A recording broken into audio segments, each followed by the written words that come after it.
కావలసిన పదార్థాలు: oil 3 tea spoon oil,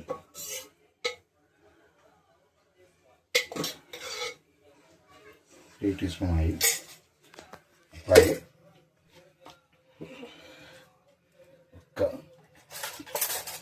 ఒక టీ స్పూన్ నెయ్యి, అంతే. ఒక టీ స్పూన్ నెయ్యి,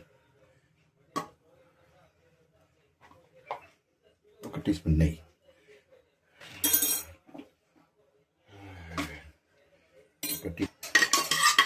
కరగాలి. కొంచెం ఆయిల్ హీట్ ఎక్కనివ్వండి. హీట్ ఎక్కిన తర్వాత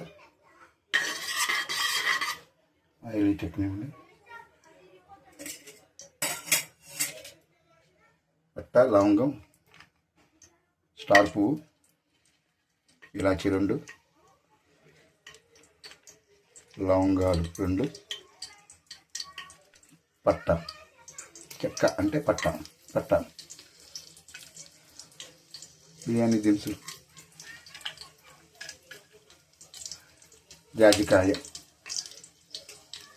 కొంచెం ఊరిన స్మెల్కి జాజికాయ, అంతే. ఇది కొంచెం వేగాలి. వేగిన తర్వాత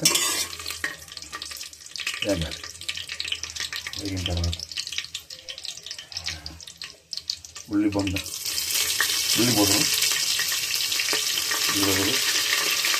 కరివేపాకు,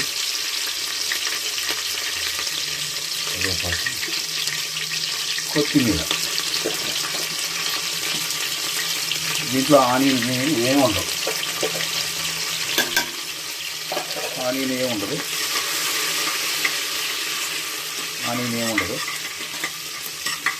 ఆనియన్ జింజర్ గార్లిక్ పేస్ట్ ఏమి ఉండదు. అది లేదంటే బాగా టేస్ట్గా ఉంటుందండి.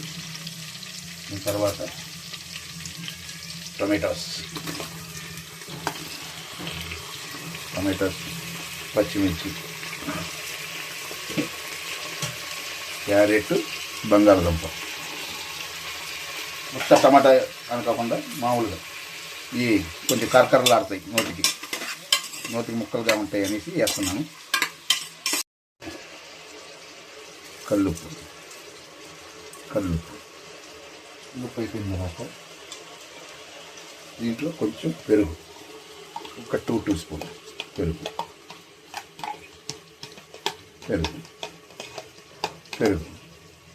ఇది వేసేసాము కదా. వేసిన తర్వాత కొంచెం మగ్గాలి. గ్లాస్ వాటర్, అది మగ్గింది. 3 గ్లాస్ వాటర్, 2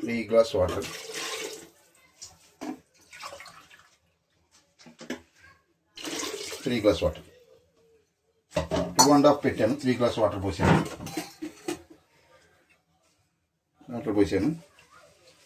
దీన్ని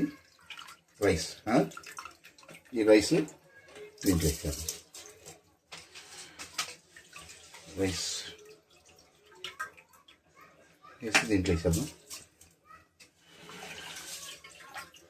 దీంట్లో వేసేసి కొంచెం రైస్ పొడిలాడటానికి 1 స్పూన్ పైన కొంచెం నెయ్యి కలిపిన తర్వాత కుక్కర్ మూత పెట్టేద్దాం. ఓకే, ఇది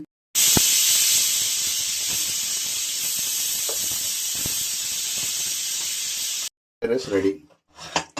చూడండి ఎంత కలర్ఫుల్గా ఉందో, వైట్గా, చాలా బాగుంది. దీంట్లో కారం ఏమీ వేయలేదండి, ఓన్లీ టమాటోస్, బీట్రూట్, క్యారెట్ ఏమీ వేయలేదండి, ఓన్లీ టమాటా, పచ్చిమిర్చి, అల్లం పేస్టు ఏమీ లేదు, గార్లిక్ పేస్టు. ఇది మీరు శుక్రవారాలు, శనివారాలు ఇట్లా ఉపవాసాలు ఉంటారు కదా స్వాములకి, వాళ్ళకి పెట్టేటప్పుడు ఇట్లా పెట్టుకుంటే చాలా బాగుంటుంది, టేస్టీగా ఉంటుంది.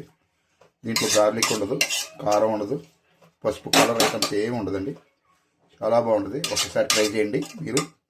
టమాటో, ఆలు, క్యారెట్, దీంట్లో అల్లం పేస్టు, ఆనియన్స్, గార్లిక్ పేస్ట్ ఏమీ లేదండి, నేచురల్గా చేసాం. కారం కూడా ఏం లేదు, ఓన్లీ పచ్చిమిర్చి, పెరుగు, టొమాటో అదే వేసాం. దీంతోపాటు ఆనియన్ చట్నీ, రైతా బాగుంటుంది. చూడండి, చాలా టేస్ట్గా ఉంటుంది. ఒకసారి ట్రై చేయండి. స్వాములు వాళ్ళు తినొచ్చు, స్వాములు పెట్టుకోవచ్చు మీరు. ఎందుకంటే గార్లిక్ పేస్ట్ తినని వాళ్ళు చాలా బాగా లైక్ చేస్తారు ఇది. అందుకోసం నేను చేసామండి. ఆనియన్ కూడా లేవు. ఓకేనండి. దీన్ని నచ్చితే సబ్స్క్రైబ్ చేసి బెల్ నొక్కండి, సపోర్ట్ చేయండి, లైక్ చేయండి.